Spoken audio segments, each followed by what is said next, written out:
అంబేద్కర్ కోనసీమ జిల్లాలో సంక్రాంతి అంటే టక్కున గుర్తొచ్చేది ప్రబల తీర్థం. 450 ఏళ్ల నుంచి కనుమనాడు వైభవంగా ఈ తీర్థం నిర్వహిస్తారు. ఉమ్మడి తూర్పు గోదావరి జిల్లాలోని అంబాజీపేటలో ప్రబల తీర్థానికి ప్రత్యేక విశిష్టత ఉంది. పండుగకు నెల నుంచి ఇక్కడ ఏర్పాట్లు జరుగుతున్నాయి. మరింత సమాచారం మా ప్రతినిధి శివశంకర్ అందిస్తారు. అంబేద్కర్ కోనసీమ సంక్రాంతి ఉత్సవాల్లో ప్రధానంగా చూసుకుంటుంటే ప్రబల తీర్థం అనేది చాలా ప్రాముఖ్యత చెందింది. దీనికి సంబంధించి 450 ఏళ్ల చరిత్ర కూడా ఉంది. అయితే ప్రస్తుతం మనం ఉన్నాం ఇక్కడ చూసుకున్నట్లయితే ఇదే అతిపెద్ద ప్రభ, ఏదైతే గంగల కుర్రు అగ్రహారానికి సంబంధించిన ప్రభ. దీన్ని తయారు చేయడానికి సుమారుగా 30 మంది గ్రామస్తులు సుమారుగా 30 రోజులు కూడా శ్రమిస్తుంటారు. అయితే దీనికి నేషనల్ స్థాయిలో అంటే జాతీయ స్థాయిలో కూడా మోడీ దగ్గర నుంచి కూడా గుర్తింపు వచ్చింది. అయితే దీన్ని రిపబ్లిక్ డేకి ఒక శకటంగా కూడా ఈ ప్రభని కూడా ప్రదర్శించిన పరిస్థితులు గతంలో ఉన్నాయి. అయితే చూసుకోవచ్చు మనం క్లియర్గా దీనికి సంబంధించి ప్రభకి సంబంధించి సంక్రాంతి 2 రోజుల్లో ఉండడంతో ఈ ప్రభని పూర్తిగా కంప్లీట్ చేస్తున్నారు. అయితే దీనికి సంబంధించి ఎటువంటి మెటీరియల్ వాడతారు, ఎలా ఈ ప్రభని తయారు చేస్తారని కూడా గ్రామస్తులను అడిగి తెలుసుకుందాం. అదేవిధంగా ఏదైతే ఈ ప్రబల తీర్థం యొక్క చరిత్రని కూడా అడిగి తెలుసుకునే ప్రయత్నం చేద్దాం. ఈ ప్రబల తీర్థం యొక్క ప్రాముఖ్యతను కూడా ఏదైతే ప్రేక్షకులకి వివరించే ప్రయత్నం చేద్దాం. సార్ చెప్పండి, అసలు ప్రబల తీర్థం యొక్క ప్రాముఖ్యత ఏంటి, ఎప్పుడు మొదలైంది? నా పేరు అఖిల కృష్ణ శర్మ. మొట్టమొదటిగా బిగ్ టీవీ ప్రేక్షకులందరికీ కూడా శుభాభినందనలు తెలియజేస్తూ ఈ యొక్క అంబేద్కర్ కోనసీమ జిల్లాలో జరిగేటువంటి ఈ యొక్క సంక్రాంతి ప్రబలోత్సవ కార్యక్రమం సుమారుగా 450 సంవత్సరాల క్రితం జగ్గన్న మహారాజు అనేటువంటి వ్యక్తి అక్కడ ఏకాదశి రుద్రులందరినీ కూడా అక్కడ తీసుకురావడం, అక్కడ తీర్థం కింద ఏర్పాటు చేయడం. మొట్టమొదటిలో ఆ కార్యక్రమం కొద్దిగా ఉన్నప్పటికీ రాను రాను దేశ విదేశాల నుంచి ఇక్కడికి జనం తరలి రావడం, ఆ సంక్రాంతిని మేడారం జాతర కంటే పెద్ద జాతరగా ఇక్కడ మరి రూపొందించడం జరుగుతూ ఉంటుంది. చిన్న పెద్ద అనేటువంటి తేడా లేకుండా ఈ కార్యక్రమంలో మరి అందరూ కూడా పాల్గొనడం జరుగుతుంది. ఈ యొక్క దూరం అయినప్పటికీ, భారం అయినప్పటికీ, ఎంత రిస్క్ చేసినప్పటికీ, టిక్కెట్లు దొరకకపోయినప్పటికీ ఈ ప్రాంతానికి చేరుకోవడం, మరి ఆ యొక్క పండుగను చూడడం, ఆ విధంగా కార్యక్రమంలో పాల్గొనడం, వీరేశ్వర స్వామి యొక్క ఆశీర్వచనం పొందడం జరుగుతూ ఉంటుంది. సుమారుగా ఈ యొక్క గంగలకుర్తి అగ్రహారం, గంగలకూరు ప్రభలు రెండు కూడా కాలంలో దిగేటువంటి సన్నివేశం చూడని కళ్ళే కాదు, ఎందుకంటే 2 కళ్ళు కూడా అంత అందంగా కార్యక్రమాన్ని చూడడం జరుగుతుంటుంది.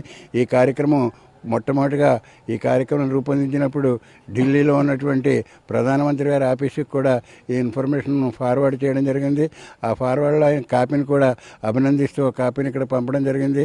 అలాగే రిపబ్లిక్ డే దినోత్సవ కార్యక్రమాలు కూడా ఒక శకటం కింద ఏర్పాటు చేసి ఈ యొక్క జాతరను తప్పకుండా మనం ప్రపంచానికి తెలియజేయాలనేటువంటి ఉద్దేశంతో అటు ఛానల్ వాళ్ళు, ఇటు ప్రభుత్వం వాళ్ళు కూడా ప్రత్యేకంగా ఈ కార్యక్రమాన్ని రిస్క్లో కూడుకున్నప్పటికీ దీన్ని షూట్ చేయడం, ఈ యొక్క కార్యక్రమాన్ని ప్రపంచానికి అందరికీ కూడా చూపించి జాతర మహోత్సవ కార్యక్రమంలో పాల్గొనడం జరుగుతుంది.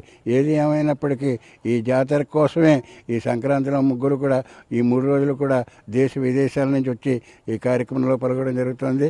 వారందరూ కూడా ఈ యొక్క ఏకాదశి రుద్రుల యొక్క ఆశీర్వచనం తీసుకుని వాళ్ళంతా కూడా మహోన్నతులుగా కార్యక్రమం రూపొందించడం జరుగుతూ ఉంటుంది. ఇది టోటల్గా చూసుకున్నట్లయితే 11 మంది ఏకాదశి రుద్రులు కూడా జగ్గన్నపేట ఏదైతే ప్రభలోత్సవం దగ్గర కూడా చేరుకుంటారో. అయితే పూర్తిగా చూడొచ్చు ఇక్కడ ప్రభకి సంబంధించి ఎట్లా తయారు చేస్తారు, ఏ మెటీరియల్ వాడతారు అనేది కూడా అడిగి తెలుసుకునే ప్రయత్నం చేద్దాం. సార్ చెప్పండి, అలా ఈ ప్రభను తయారు చేయడానికి ఏ మెటీరియల్ వాడతారు, ఎలాంటి చెక్క వాడతారు, పూర్తిగా ఎన్ని రోజులు పడుతుంది సమయం?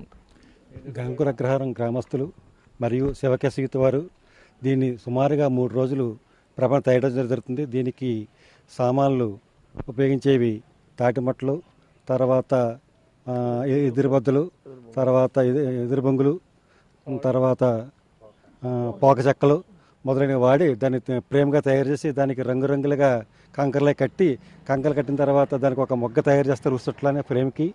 దాంతో ప్రభ పూర్తవుతుంది. ఈ పూర్తి చేయడానికి సుమారుగా జనం ఒక 30 మంది 3 రోజులు దీన్ని కష్టపడిన తర్వాత దీన్ని మొత్తం తీర్థం రోజు కనుమ రోజున మొత్తం గ్రామస్తులందరూ కలిసి ఒక 100 మంది సుమారుగా దీన్ని ప్రభని తీర్థం తీసుకెళ్ళడం జరుగుతుంది. ఇది చూడొచ్చు మనం క్లియర్గా. ఇది ఏదైతే మెటీరియల్ వాడతారో ఇది చెప్పిన మెటీరియల్ ఇదంతా కూడా తాటికి సంబంధించింది అనమాట. తాటి చెక్క ఇదంతా కూడా తాటి తోలం అంటారంట. తోలానికి సంబంధించింది, సోలానికి సంబంధించింది ఇదంతా కూడా. ఇది కూడా కొబ్బరి తాళ్ళు, అదేవిధంగా చూసుకున్నట్టయితే వెదురు బద్దలు, పోక చెక్క అంటారు దీన్ని. పోక చెక్కకి సంబంధించి దీనికి అంతా కూడా స్ట్రాంగ్గా ఇది ఎక్కడ కూడా విడిపోకుండా ఉండడానికి చాలా స్ట్రాంగ్గా కొబ్బరి తాడుతో కట్టారు. అదేవిధంగా చూసుకున్నట్లయితే ఇదంతా కూడా వెదురు బద్దలతోటి దీని ఒక ఆకారాన్ని నిర్మించారు. పూర్తిగా చూడొచ్చు కంకర్లో కట్టిన తర్వాత ఎంతో ఆకర్షణీయంగా కనిపిస్తుంది. అలాగే పంటకి సంబంధించినవి కూడా ఏదైతే వరి కంకుల్ని కూడా దీనికి వేలాడదీసి ఊరంతా కూడా దీన్ని ఉత్సవం చేస్తూ ఉంటారు. ఊరంతా కూడా ఊరేగిస్తూ ఉంటారు.